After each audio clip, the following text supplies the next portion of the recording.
What is up, guys? Welcome to another video, and as you can see by the title in this video today, I'm going to be talking about how I gained an unhealthy relationship with food after going from this to this, and how you're not going to learn the hard way because you're going to watch this video, so it's going to be the easy way. So if you've never seen me before, subscribe, like for future videos, and let's get to it.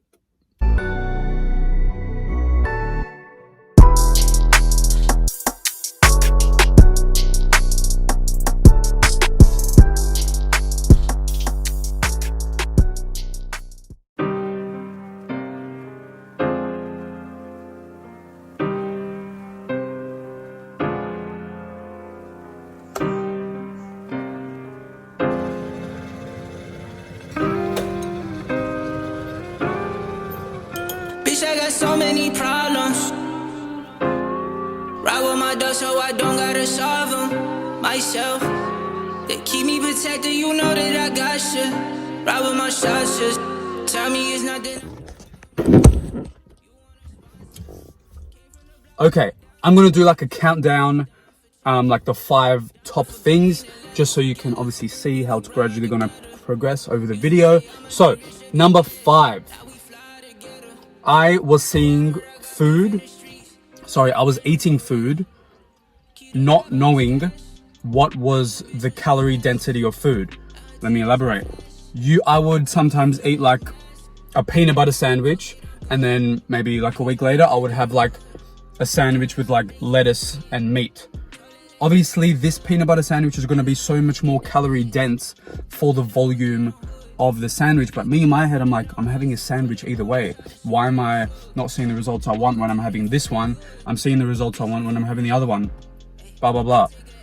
You need to understand that some foods have more calories in a small amount of volume. Other foods have less calories with the same volume. So you need to know, you need to look at the nutrition information and then go from there. Peanut butter, we all know it's fats.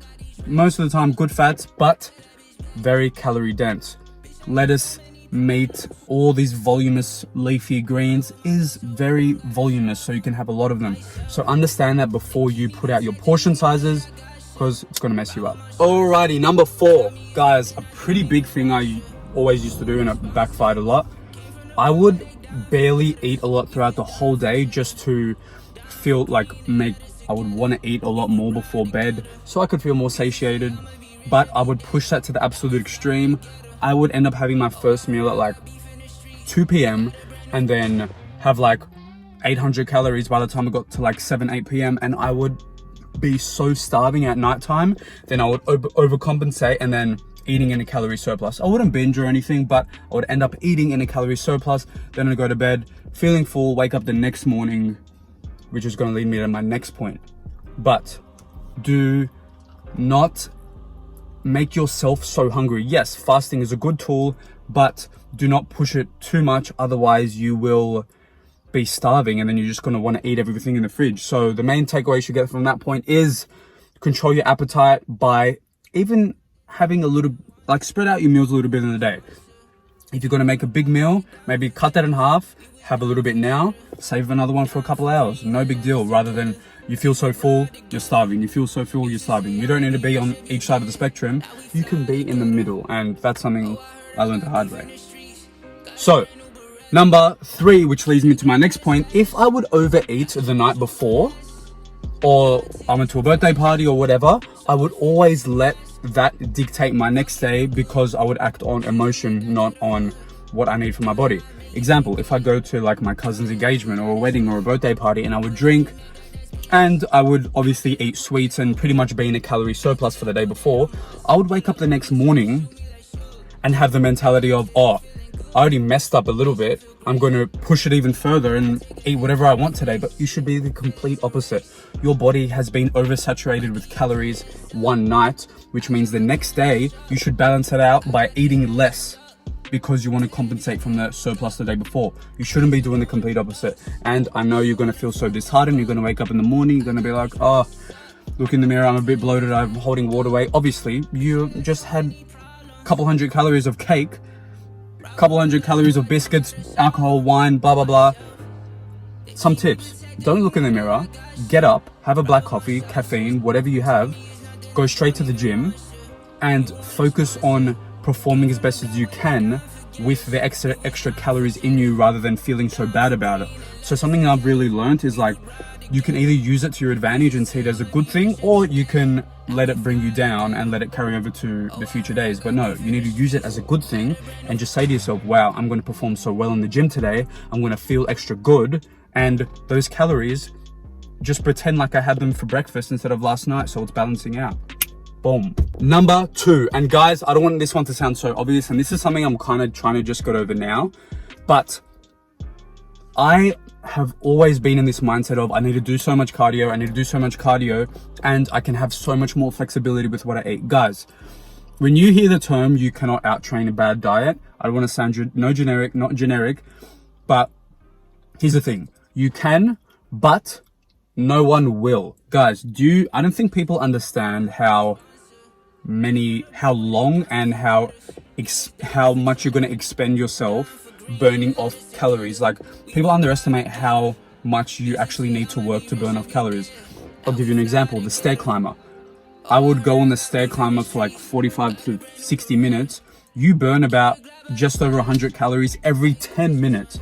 Guys, imagine going on the stair climber like a decent intensity for 10 whole minutes for half a serving of peanut butter. 10 minutes. I go on the stair climber and I'm like sweating like I am right now.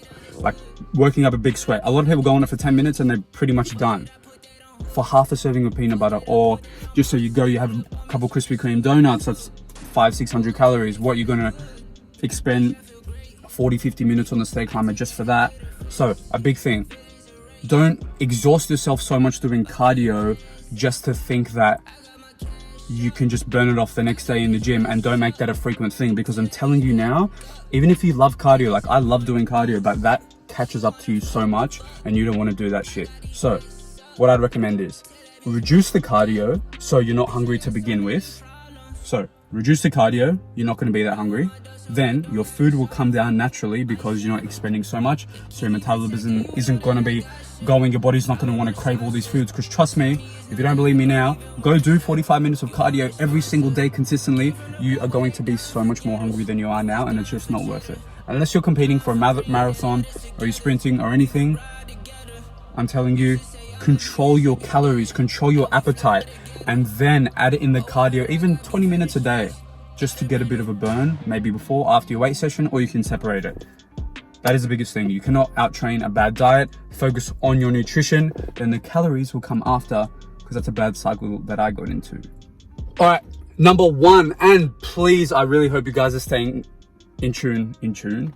I really hope you guys are here for this part of the video, because this is the most important one, and this is probably the thing that would make or break your whole transformation journey or weight loss journey or whatever. Guys, listen to me now. That was weird. Everyone, you have 2 options. I'm going to explain my experience. I'm going to tell you what to do. I ate off emotion. Always, I'm not like, oh, I was crying and I was eating ice cream. No. I would always eat off emotion when I had to eat of what was good for my body. Example, obviously when I was a little bit, like I was heavy, like 110, 120 kilos at like a young age, I would wake up in the morning, I would look at myself and I'd be like, wow, I'm so overweight. I have such a long way to go. And I would feel so demotivated that me looking at myself and not being happy with my body would push the motivation to change myself down. So I would just not care. Like I wouldn't binge, but I wouldn't focus on eating healthy so much. But then when there's days that I'd wake up and I'm like, oh, I look extra lean today, my stomach looks a bit flat, blah, blah, blah. Then those were the days that I would eat more clean and get on the cardio and everything like that. But why that's so stupid of me is, if you eat on emotion, that is literally like a hit or miss. Like you could feel good one day, you could feel bad another day, so you're only going to make results half the time. Guys, you need to get the emotion out of your head and have the mindset of, I am going to do whatever it takes to be successful, whether I feel like it or not.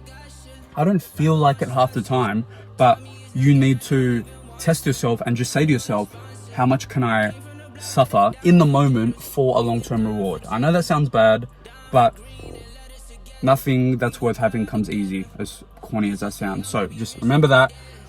Try not to look at yourself too much in the mirror. Always know that what you're doing is for a good purpose, and little choices in your day are going to accumulate over time. Don't think like, oh, I'm just going to have whatever breakfast today, then the next week I'm going to have whatever. Like, no, these little things will accumulate over 1 year, and when you add them up, your body would change so much. Yes, you can have fun. Yes, you can enjoy in moderation, but don't eat off emotion like I did as a little kid. Okay. Alrighty guys, thank you so much for watching the video. I try to not make that a little bit boring from those points, because I know the topic is a little bit like Jimmy for you. Jimmy, my name is James. So please subscribe, please check out my other videos, like this video, and I'm gonna do like another 24-hour food challenge coming up. So please stay tuned for that. Give me a high five to say goodbye. Thank you. And as always, I will see you when I see you. Should be dead. Now we fly together. Oh, I heard I got beef in the streets. Got a brand new Beretta. Keep the Glock by the stash.